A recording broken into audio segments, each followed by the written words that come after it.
Hey, hola chicos, ¿qué tal? Les doy la bienvenida una vez más al canal y para este video vamos con un tip súper rápido en Excel para aprender a generar números aleatorios sin repetir ninguno, chicos. Así que sin más nada que decir, vámonos directamente al grano.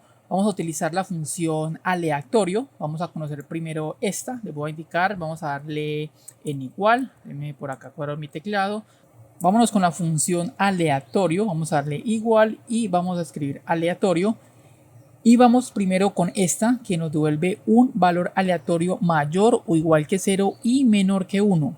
Esta función va sin argumentos, simplemente vamos a darle abrir y cerrar paréntesis y miren lo que va a pasar. Nos va a generar un número aleatorio y si yo voy aquí y expando esto, miren lo que va a suceder.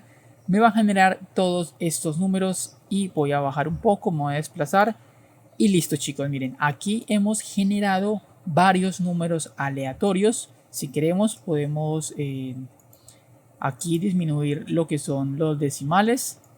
Vamos a darle aquí que quede por ejemplo así.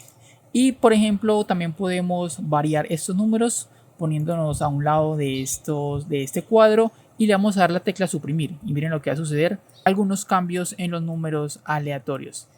Bueno chicos, entonces esta sería la función aleatorio sin argumentos. Ahora vamos entonces a ver otra función de la misma que sería aleatorio, pero esta vez vamos a darle un valor entre, aquí está la otra función, nos devuelve un número entre los números que especifique. Por ejemplo, voy a poner entonces aquí que me genere números de 1 al, por ejemplo, al 100 o pongámoslo a 500 y cerramos paréntesis, damos enter y listo chicos, miren, aquí me generó un número aleatorio y si yo me voy hacia acá, vamos a ver cómo me va a generar números aleatorios en el rango de 1 a 500. Voy a bajar entonces acá y miren lo que va a suceder chicos, todos estos números son completamente aleatorios en un valor entre 1 y 500.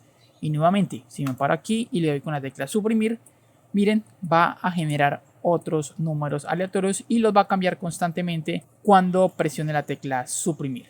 Y bueno chicos, de esta manera tan fácil es generar números aleatorios sin repetir en Excel. Espero este video les haya servido de ayuda. Si es así, les pido que por favor se suscriban al canal, le den un me gusta y lo compartan para que apoyen el contenido que estoy creando. Muchas gracias, cuídense mucho y nos vemos en la próxima.